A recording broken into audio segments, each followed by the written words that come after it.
Hi, everybody. Welcome to the Harder Shaft. Here we are in season 3, and we're at the beginning of the year still, but I'm really excited to be seeing season 3 expand a little bit with the way that we talk about things and also the way that we bring sex, everyday sex stuff into our conversations. One thing that I've been noticing online is a lot of young guys getting together and sitting around and they talk about sex so openly, and I sort of really like that. They do talk about sex subjects that are really bad, though. There doesn't seem to be any educational component of it, but I still like the fact that they're talking. So on today's show, we've got our wonderful co-host of the Mostest, Lawrence Akers. Hey, Lol, how are you? I'm good. How are you doing? I'm good. I just can't believe that it's already February. It is. It's like time passes. Time passes. Incredible, isn't it? This whole linear movement of time. And aren't we good that we're not going to let an AI create our podcast? Because there are AIs now that can create podcasts. How do you know I'm not AI? That's right. Oh, you do turn around? Yeah. So on today's show, I wanted to talk about probably one of the most controversial men out there at the moment, Andrew Tate. And I don't want to talk about Andrew in particular for the whole segment, but more about the influence that he has had on men, especially younger men, and the way that they see sex. So, Andrew Tate was a famous kickboxer, and he was also probably well recognized for his stint on Big Brother, and was removed after comments he made on that show. He's, really probably well known the most for his misogynistic comments, and the way that he sort of looks at defining women's rights and defining relationships and marriage in a way that is based around, I guess, ownership. And I know that there's a connection to that and his religious culture, but he's sort of like, when he talks, it's like he really believes, of course, he believes what he's saying, but he's so convincing, which I think has manipulated a lot of guys that have been probably a bit lost after Me Too. So let's start off with what your take is on him. What would you put him under in an umbrella? Is he dangerous, you think? Let's take a step back for a moment. One thing that you may not know about me, and for that matter, my partner, is that we love Big Brother.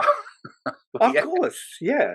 Love it. Did you watch that? So you watched that series, did you? Watched and if you were to ask my partner and I, we would probably agree and say we feel that the UK version of Big Brother was the best version, because quite often what they would do is they would take really eclectic range of individuals and put them in the house together. People that from all walks of life, from all age brackets. In Australia, the problem with the show is that it often has just like a 20-something that's fit. That's it. So is Andrew in a celebrity one or just a normal one? Normal one. It was normal Big Brother. He wasn't seen as being a celebrity. This was before all of that. He was just a normal contestant.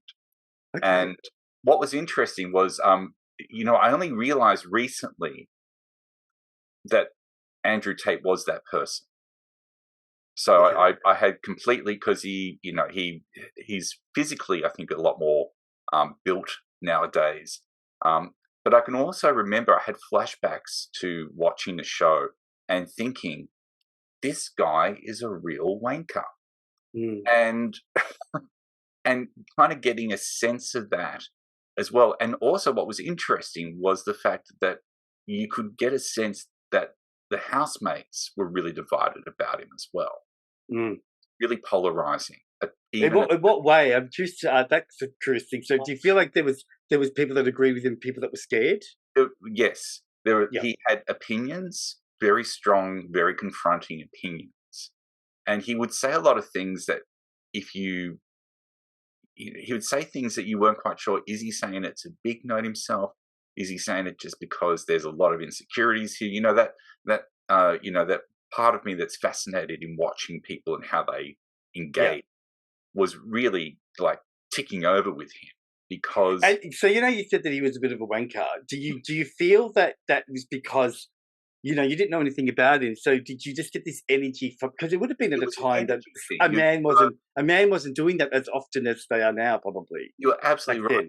It was an energy thing. It was 2009. It was. Yeah, it was just a sense of watching him and just this vibe. I go to use that word vibe, and vibe, of course, is energy anyway.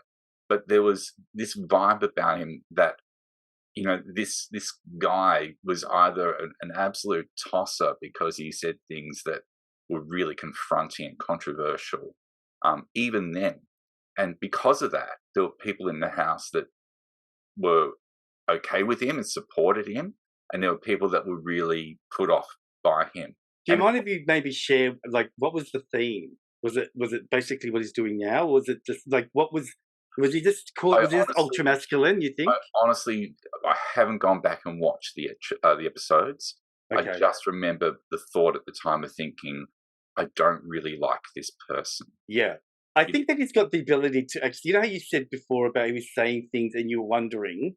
I think what I look at that as is there are certain people that when they talk, they don't stuff up. They just can talk, and so they've got this convincing argument, and so they'll just argue, and it's like they've rehearsed in a way. He was extremely good even at that point with influencing skills. Yeah, that's essentially what it comes down to. Is about how does he say what he says in a way that the way he says things, clearly he's 100% behind what he says. It's not an act.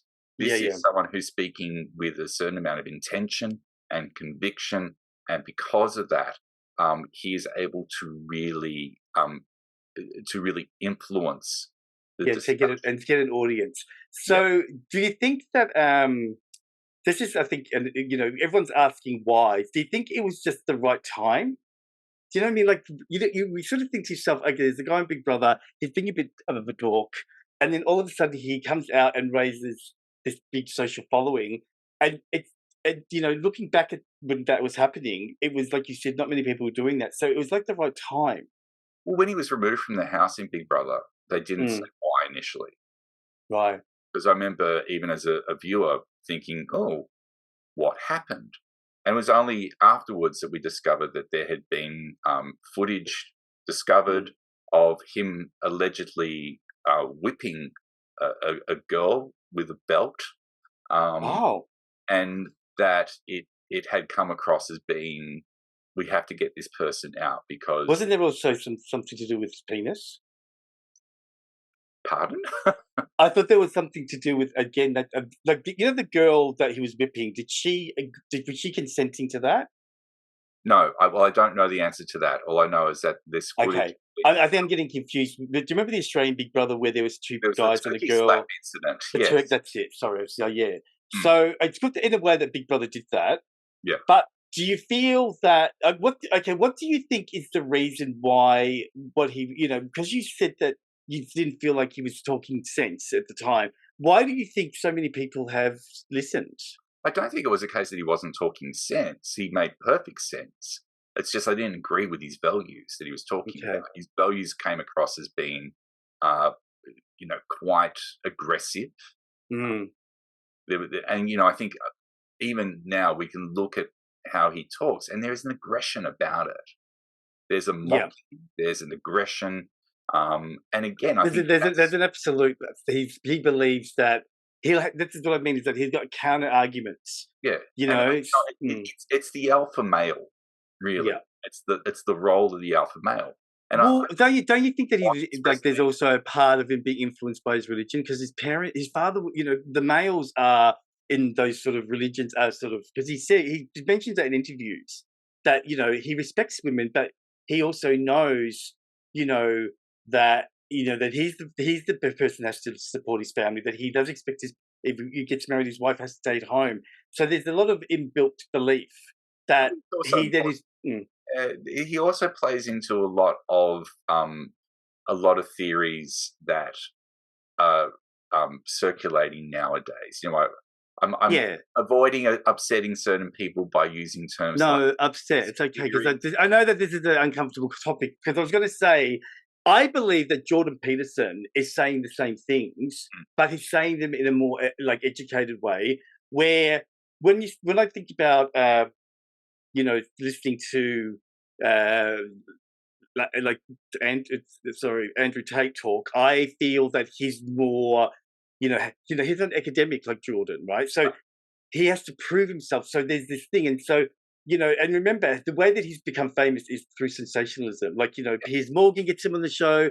That's the highest ever rated Piers Morgan show. So everything, I think that he went into Big Brother sort of knowing like he's going to how he's going to manipulate this situation. Let's look at how he does things for a moment. So firstly, there's the really confrontational, borderline aggressive alpha male stances that he has on particular beliefs and values. Some of them seem even a little old-fashioned in terms of what is his property and what is not. There's also the flashiness, the showing off of the cars and the boats and the girlfriends, and whether or not they are real or not is beside the point. If people are perceiving that as being... Well, with his brother being a billionaire, I'd say that they'd be real. Yeah. But then on top of that, there is almost this defiance as well. There's this fighting back against the system. There's this talk of living in the matrix. And of course, now that he has been arrested, there's a lot of people who are saying the matrix is out to get him. It's almost like this setting up of a messiah kind of image that, now that the law is taking action, people are saying, so the matrix is the matrix is saying that they can, I do find that part interesting how one person can say something but another person gets blocked, right? I do find that interesting, which I know that's a separate topic, but that plays into it too, because he was blocked on all the social platforms. Yeah, and again, that comes back to that defiance. Yeah, he's saying things that people are going, oh look, he's speaking the truth. It's so hard, the truth, that people are blocking him because he's speaking it as it is. Yeah. And so the more people block him, so some people, I mean, because if I look at what's Kim Kardashian's ex-husband called? I can't remember. West. So I sometimes listen to him talking on Piers Morgan again, and there were certain things, not a lot, but there were certain things that I agree with, especially about the treatment of blacks, the treatment of blacks in society, right? But when he then goes into this, ramp, this sort of extra additional anger, let's pick on the Jewish people and all that. So I think both Andrew and Kanye are intelligent people, and they're very creative. But the thing is, I think that they just don't. That's the dangerous part. They don't really have a really good system to express what they're trying to do and think about what they're doing to other people. Look, I agree that they are both intelligent individuals. Obviously, we can't diagnose or anything. I do feel that Kanye has, he's very open about his mental health issues that impact.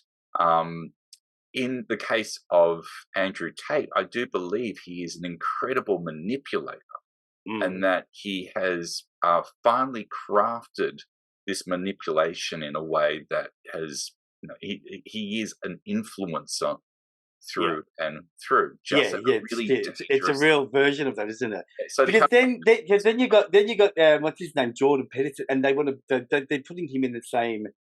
Because I do think that some of the messages when it comes to, say, equality of the whole thing with work, right? I mean, I do agree that women and men should be paid equally if they're in the same situation. But for example, if a man does do work, say, that is dangerous, or work that is men's work or heavy work, let's call it heavy, because we have to look at, Jordan explains it really well. The evidence is that when you look at statistics, those jobs aren't really being filled by women, right?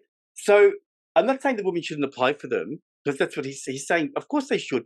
But sometimes the media then twists the information and it makes it look like, oh, look, you're being really negative. But again, I think the interviewers aren't listening properly. So part of me doesn't know if Andrew, for example, if that is also happening, if there's been like a poking of I know I agree with you totally, but I think there's also been a poking which then makes him say things Because I think nowadays they want people to watch, and that's what makes money for them. Like that interview with Piers Morgan being the highest interview. It makes me sad to think, oh my God, there's so many other interesting people. If we take a step back to the comment you made, though, about heavy work and women not doing those jobs, is it because, well, there's a few things. A, it could be because women are not applying, okay?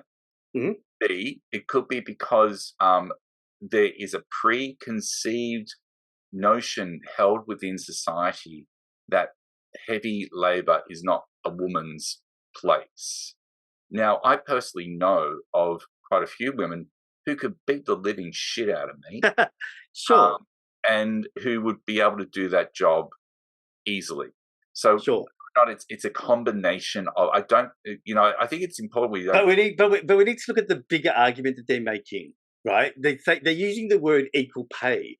We can't have equal pay for every job. It's you can't say I'm going to go work underneath the city and I'm going to clean all the sewers, right? Versus I'm going to work in childcare and that should be equal. The reality is, it's like any job. It's like if you and I if I came to your work and a female person got a promotion, of course we'd expect her to get more money, right? But when it comes to things like acting, and the male actors get more money than the females, so when it comes to those manipulated things, I totally don't think it's fair. But some jobs, don't you think some jobs women don't necessarily want? Well, they don't. I don't think women want to go underneath and do hard. I don't think they want to do the hard stuff. But that's your belief. I don't know if I really focus on what Jordan said, and Jordan has such an intellect, and he's got all the evidence, right? No, I know, but Jordan can tell you stuff about other countries, for example. Scandinavia has equality because they did what you said. They offered them an opportunity to work, and the women said no. But what they're doing in America is that they're just assuming. They're assuming. And that's where it's not fair. Like, if women want to go, in America, you've got rights, you can work anywhere. I think it just comes down to, I've got a background in recruitment. One of the things that really annoys me, and it happens more often than I care to mention, is when a person will turn around and say, we need someone and we'd like them to be a woman or we'd like them to be a man. Now, in some cases, they have a valid reason, being that they might have a team that's made up almost exclusively of one gender and they want to begin to even it out. So I kind of get where they're coming from. But in other cases, it might be, we're a boys' club, and for that reason, we want a boy, and we want them to be in their 20s, or some other ridiculous thing like that. Now, I always say to people in response to that, look, I appreciate what you're saying. My role is to find the right person for the job, regardless of their gender or age or anything like that. I want you to know I agree with that. What I'm saying is, there is a point that you raised that we've been conditioned, maybe, but I'm just saying that we need to also address, right? Because I think that, we've come a long way with giving people all opportunities to work where they want to work, right? But, when I listen to Jordan, he just adds another layer, and that is, we also need to consider the evidence of what's happening right now. That's all he's saying. Like, when you look at it statistically, and it could be what you're saying, it could be just we've been conditioned, but, when you look at certain jobs, it's just organic that women go towards more the nurturing jobs and men go towards more the other things. Women can do that, and men can do, because there might be more maternal instincts there. I haven't read Jordan Peterson's stuff, so I can't comment on that. Well, there's just one thing, one video that he does that he's being interviewed and he's being attacked by the woman. And even then, there's always potentially another side to that research as well. So I don't tend to. But what he says is that we all have opportunities, right? And if someone wanted to, say if a woman wanted to, then she would do what any of us would do, and that is she would think about, look at, and address the things that she needs to do. And if there's blockages, right? Of course, but that point of it is fine. We want everyone to be equal. But again, we can't dismiss the fact that when there's a job, when there's an application, then you would know more because you work in recruitment. A lot of times, there isn't female applicants when it's open to everyone. So all I'm saying is that we need, part of the healing, I think, for men is that we need to we need to talk openly. We can't just go to equality as the thing. Equality is such a big thing. We need to, we need to look at we need to listen, I guess, the point I'm making, because I know that Me Too scared a lot of guys, and I think that's probably why Andrew got so popular, because, there were people that felt scared and alpha males who felt threatened. And well, no, I'm talking more about the other guys, because there's a lot of guys that are really hurting, right? Because they don't have a place anymore, because women, I'm talking about, say, the everyday Joe Blow, right?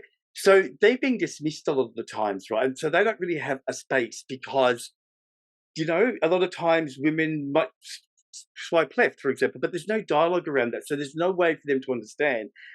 Evidence is now coming out that those men are now doing things that are not nice, right? So as a society, I think we can't just go, that person is an asshole. We have to understand why he's an asshole, right? And I think Andrew's unfortunately stuffed that up a little bit, because now a lot of people are believing what he's saying, and so for the Australian government to make a course about it in school, I have to sit there for a minute and think, wow, that's pretty serious. Yeah. So what do you think are some of his main things? What do you think the main threat is? I know, though, I mean, we've seen, particularly in private schools over the past couple of years, a lot of the young guys there engaging in behaviour, terrible, which is really disappointing, to say the least. Really misogynist. With those lists, right? There's a list apparently. There were chants that were recorded on trains and trams and public transport that you could easily dismiss it as being kids, but I think it's dangerous in itself. I think that situation is entitlement. I think it's like an old school sort of behaviour that the boys think that they had to follow through because the other students did that, or there's this. It's a lot. Like, I mean, I guess again, it comes down to the fact that we are all complex human beings. That it may not necessarily always be through one means over the other that we might come to misogyny via various different roads, whether it be entitlement or upbringing, religion, a whole range of societal peer pressures that exist. Yeah. And we haven't still, we still haven't addressed the fact that when it comes to education and dialogue, we're getting better, but we still focus on the girl more than the boy.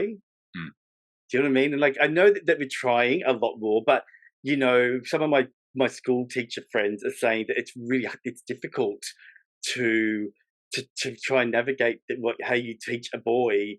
Because is he getting his values from his friends? Is he getting his values from society, from his family? And the thing is that when something happens like that, the girls are the ones that get freaking training. Again, this comes back to the first question you asked me at the start of this was, is people like Andrew Tate dangerous?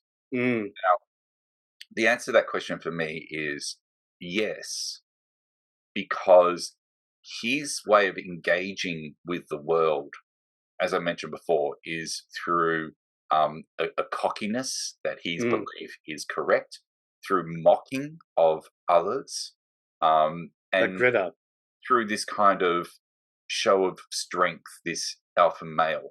And so the reason why I think people have a struggle teaching these young boys this is because if they were to adopt that mindset that Andrew Tate shows, of course they're going to mock whatever it is that they're being taught and think that what they feel is right. Yeah. The disrespect thing is being, you can see it's filtering. It's filtering out. And these young boys that are, we're talking about really young boys, like teenagers, and they have no understanding of what reality is. And so it's interesting, like how they have gravitated to him. I was trying to figure out what was missing for them to think that they needed to even believe that. Like what made, one of my own personal one is, I know someone whose son is doing that, and the son is, you would not think in a million years that he's that type of person.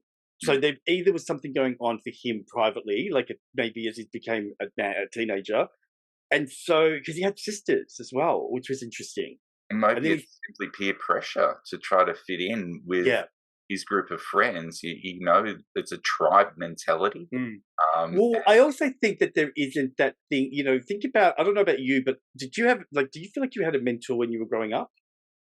Or do you feel like there was, well, it doesn't have to be a personal one, but you felt that there was something around you that gave you evidence of how to be as a man? It could be your own dad, it could be an uncle, or even someone on television. I don't think there's anyone around these days. To be honest, not overly. The people that I really looked up to and worshipped when I was growing up were largely celebrity musicians. Okay. So, you know, I grew up loving a lot of different music acts. And so my idea of what it was to be a man kind of came indirectly through them. It was through watching the likes of Michael Hutchence slink on stage, or those sorts of things. And again, you know, if you look at perhaps the beliefs that might have been developed around song lyrics and music at that time as well may have inadvertently created misogyny for other people too. Yeah, I think there was a lot of misogyny back then if you think about it. But again, you know, like we've talked about the Velvet Rage and how as well, like a lot of, you know, the majority of straight boys they have their father becomes their role model, while a lot of gay men don't have that connection. And so one thing that we do is we find our tribe, and then that's sort of in a way, I mean, I remember turning 18 and finding the gay scene, and that was my role model. You know, like you sort of just try and fit in.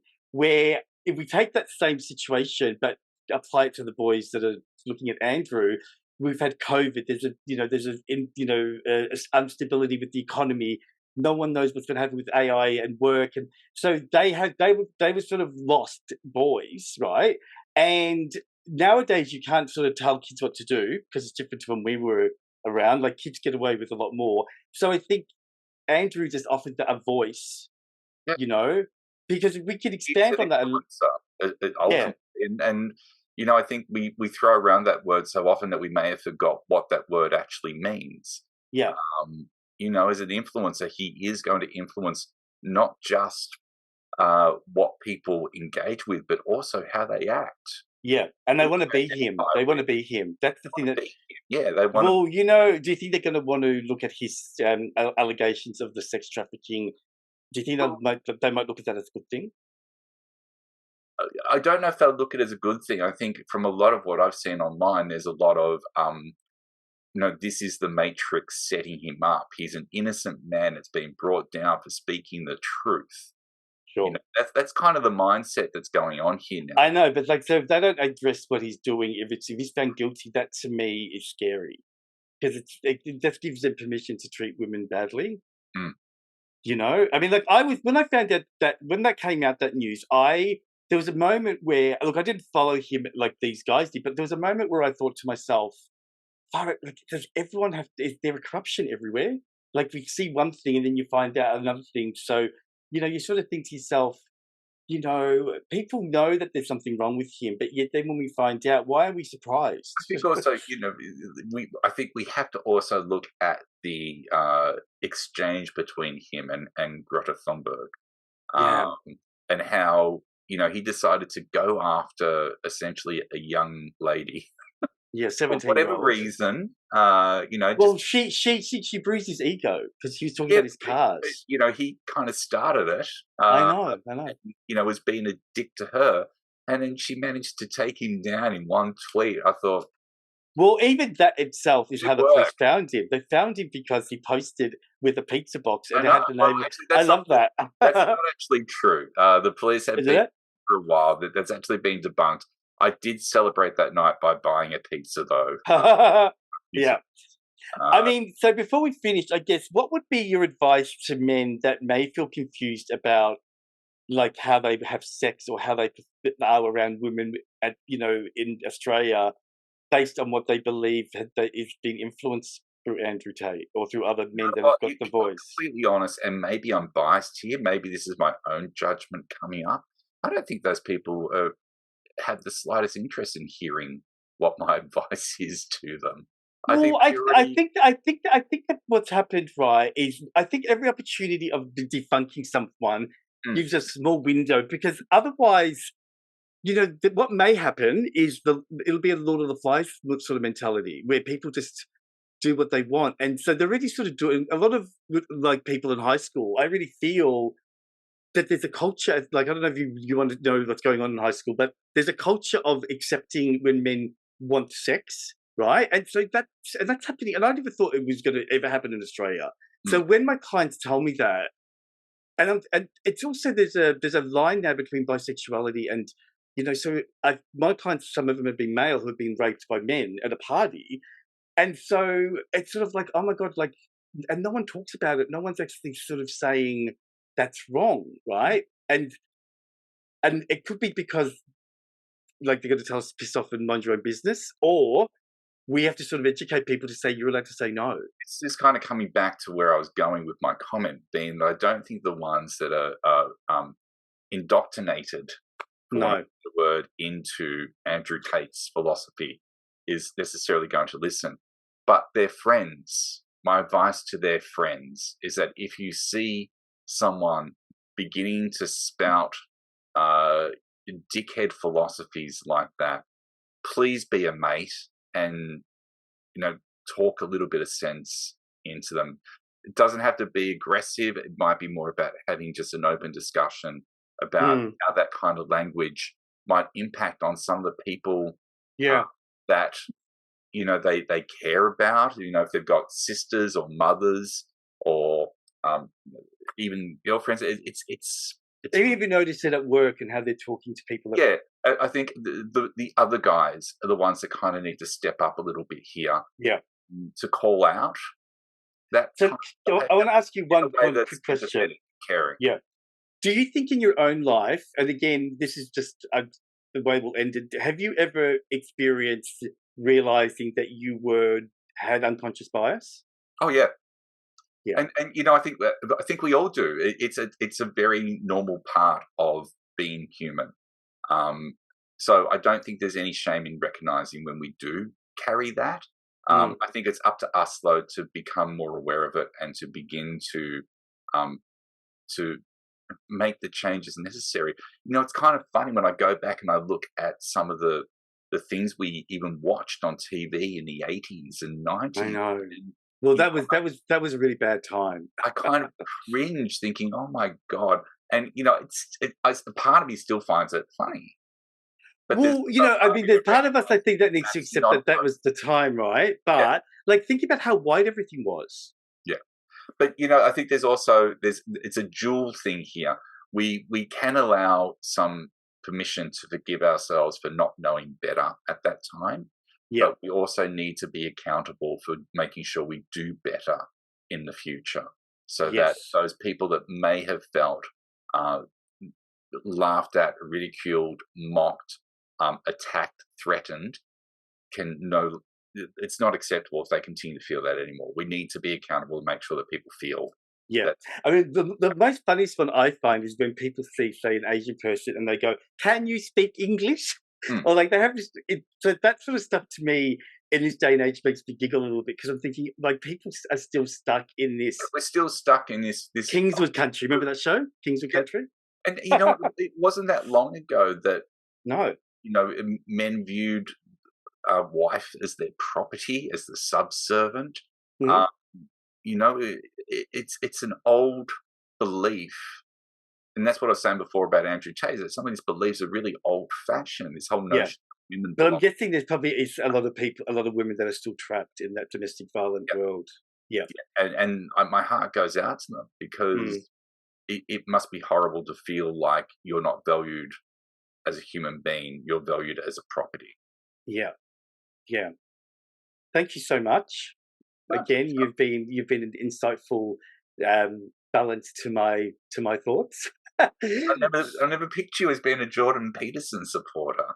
Oh no, I like Jordan Peterson. I've had a lot of his books before he was actually. I knew who he was. I actually bought self-help books on him. Like he's got really good books on the 7 effective ways to be a successful person. But I still agree. I do agree with a lot of stuff just to be about happiness. Like I don't really like the political stuff. I like the lifestyle stuff. How to be happy. If people want to jump online to YouTube, go and see. I'll actually put the link in.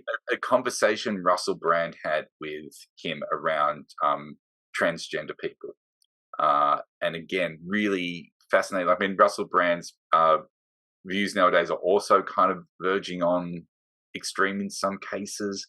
Everyone's entitled to their views, though. Yeah, I mean, like that's the thing with that topic. I think I don't really believe any of that stuff because he is, I think that he's also got like Asperger's or something because he has trouble looking at the camera. But he's very, very intelligent. When someone asks him a question, he knows the answers because that's what he does. He's a researcher. But being intelligent doesn't mean you're right. No, but that's what I'm saying. It's like I like listening to the stuff about me being stuck. When he talks about people being stuck, right, which is basically what we do for work, I really love that stuff because I can use that in my work. I don't really care about the political stuff or what Donald Trump's doing or what. I really like the fact that he talks about everyone being equal and it's our perception. It's sort of like he does the Power of Now sort of Eckhart Tolle sort of talk. And I think I just like the way he talks. I think he's really beautiful. He says everyone is equal, but then he'll go out against transgender. Well, I know. Like, I mean, I haven't really heard him talk about that, so I'll go look that up. But he probably is talking about. I think transgender. I know you're probably going to hate me for this. I still think that is a messy conversation that hasn't been handled properly. Look, I think it's a conversation. That's why it's a mess. And it's one that's worth having. But it needs to be. I know, but it needs to be. It's its own separate topic. Yeah, but also I think it needs to be handled properly because at the moment it's sort of very loose and people are saying things that are really bad. Like that's the thing that is, why I don't know why the governments aren't controlling that narrative more. Anyway, we'll talk about that another time. Yeah. So see you next time, Lawrence. Thank you. You've been listening to the Harder Shaft podcast. So again, please don't forget to hit like and subscribe. And starting from this year, the Harder Shaft video podcast will be now on the Secret Men's Business YouTube channel. Okay. The Harder Shaft YouTube channel unfortunately got deleted. So we are now going to post everything on there. So look for the link down below and you can find us on any podcast platform. So till next time, don't forget to keep playing with your shaft. Bye.